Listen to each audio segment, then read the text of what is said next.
देखिए हर खबर यहीं पर, सब्सक्राइब कीजिए TV9 भारतवर्ष। और चलिए बात करते हैं राज्यसभा चुनाव की। कोरोना काल में आज देश का पहला चुनाव है। आज 8 राज्यों की 19 सीटों पर राज्यसभा सीटों के लिए चुनाव है। कौन कौन से राज्य हैं और किन किन नेताओं की किस्मत दांव पर लगी है, 100 सेकंड में पूरी खबर। देश के 8 राज्यों की 19 राज्यसभा सीटों पर आज घमासान है। कांग्रेस और बीजेपी के कई बड़े नेताओं के चेहरे दांव पर लगे हैं।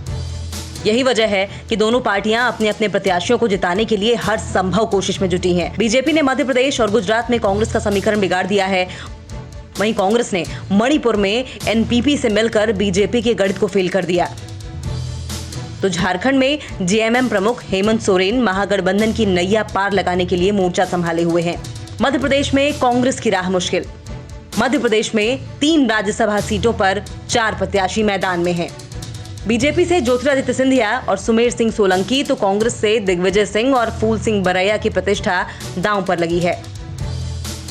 कांग्रेस विधायकों की बगावत के बाद राज्यसभा के लिए दोनों सीटों पर पार्टी का गणित गड़बड़ा गया है। कांग्रेस 2 में से 1 ही सीट जीत सकती है, जबकि बीजेपी की दोनों सीटों की राह आसान हो गई है।